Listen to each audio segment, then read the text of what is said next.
What is going on, y'all? Psych Perspectives, giofvcks. And I gotta talk about this. As you go through your life's journey, and your healing, and you're unlearning toxicity, and you're learning ways to protect yourself, and learning about healthy boundaries and discernment, and you're holding yourself accountable, and when you hold yourself accountable, it's also meaning you need to practice what you preach. Can't just be sitting up here, oh yes, healthy boundaries, and you don't actually have them. Okay? So you can't just be sitting up here going, you can't just be sitting up here doing one thing and then doing the exact opposite. You have to make sure that you're not contradicting your own self. You have to make sure that you're walking in truths, and you're honoring your truths, and you're holding yourself accountable, point blank, period. Now, I can't tell you how to do it, what to do, but I'm telling you, this is how I'm doing it. And it's hard work. You're gonna make mistakes. I've made mistakes. But can't just be talking the talk and you not walking the walk, okay? So I wanted to clear that out at the very beginning. So during this process, for me, I'm also just finding out, like, people are users, okay? And you really have to use your own discernment, intuition, your gut instincts, your basic instincts. You really have to examine each person differently, because everybody's an individual. And then you also have to examine the situations differently, because the situations they vary from situation to situation, and people vary from person to person. So for me, I'm now that I'm like really big on healthy boundaries, me, keeping it transparent, and I'm in therapy, and I have my therapy sessions and counseling sessions.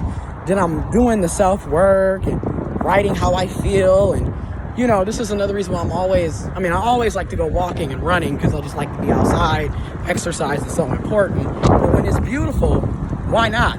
And even when it's cold and icy, y'all seen my videos, I be outside, because that's a part of my therapy. It's like, okay, go for a walk, go for a run, go for a nice run, go for a nice jog, and think. How do you feel? What's going on? Clear your mind, right? So for me, when I think about this, I'm healing and going through these stages, I'm really grappling with the realization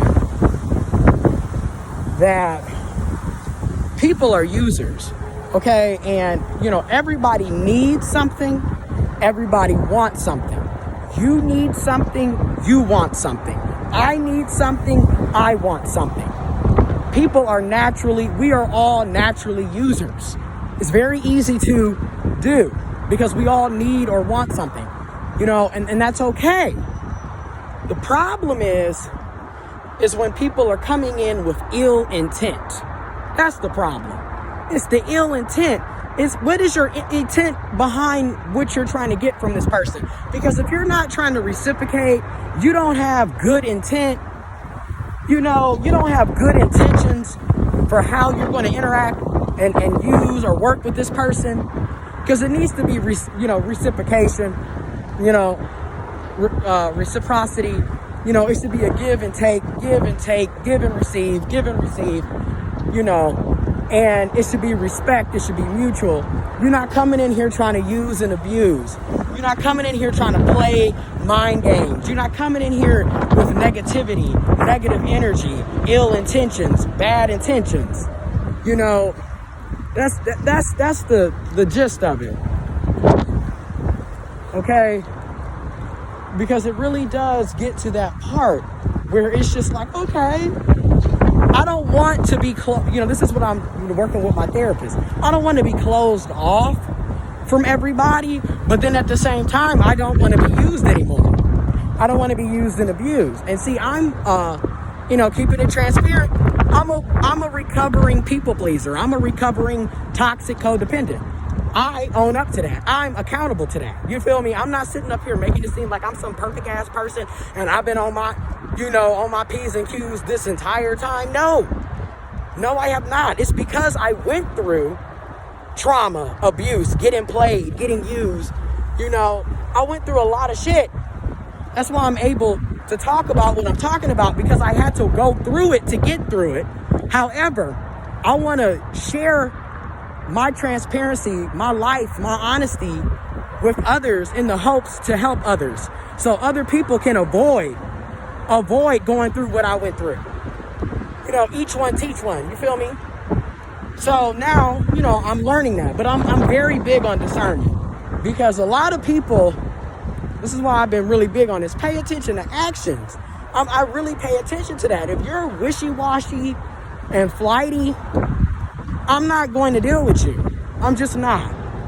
And I don't feel bad about it anymore, because you have to get serious about protecting yourself.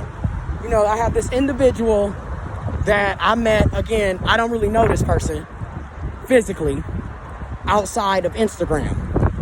And, social media, like I said, you can't really judge a character.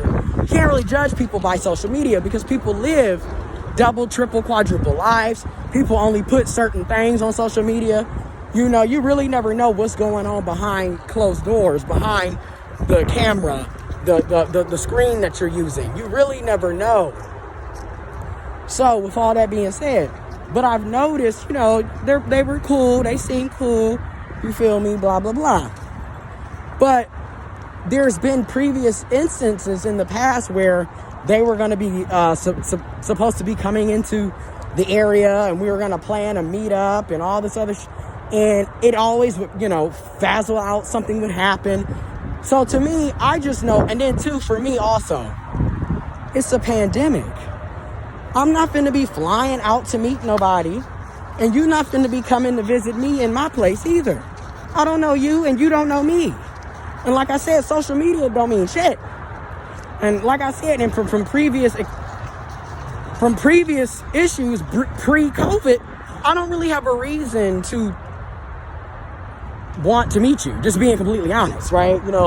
I'm very big on red flags or hell no's, and you have to start paying attention to what's going on, because a lot of times you will be sitting up and you'll just be going with the flow, thinking everything is cool, and the next thing you know, you're in a situation that could have been avoided, that was highly avoidable, all because you didn't pay attention to red, yellow flags, and you was just naive. Well, I'm sorry, but I'm getting older, right?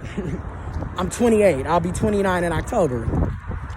I'm not interested in being naive. After a while, you get too old to still be coming up with reasons why you were naive. You know what I mean? Okay, when you know better, you got to do better. So back to what I said earlier, you got to start walking the talk that you're talking. Okay, your actions have to match your words. Your words have to match your actions. You have to be a person of your word. You feel me? And when you're learning, you got to do this. And I know it's hard, because it's hard for me. But I have to say no. And another thing, with me being a recovering people pleaser, I'm not interested in having friends. It's kind of weird. And when I say this, I'm not saying that I don't ever want to have friends, but I'm just finding myself realizing, no, I only want to be around certain people who are vibing on the same vibe that I'm vibing. I'm not trying to deal with, because I used to be, I got to be liked by everybody. Oh, let me be up in this person's face. Oh, let me be out and about. Let me be public. Oh, let me kiss ass. Let me eat ass. Because literally that's all that brown nosing shit is when you really think about it. When you a people pleaser, you're an ass kisser. Let's be real. Because you're constantly looking and seeking validation from everybody else except yourself. You're insecure.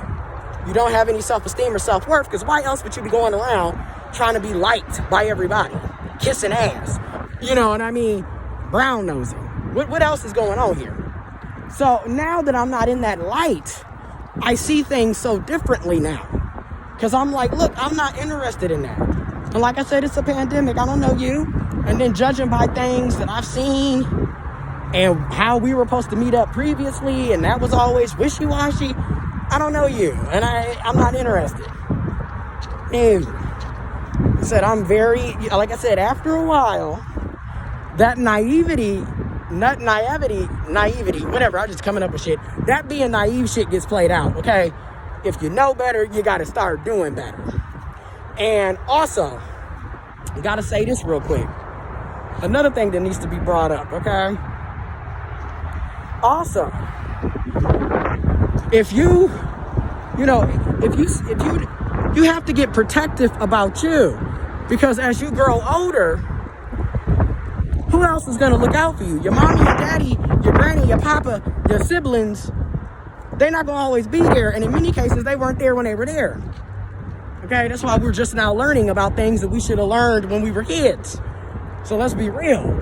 Or they were unable to because they didn't know. You feel me? So I'm not even going to blame them all the way, but you get where I'm going with this.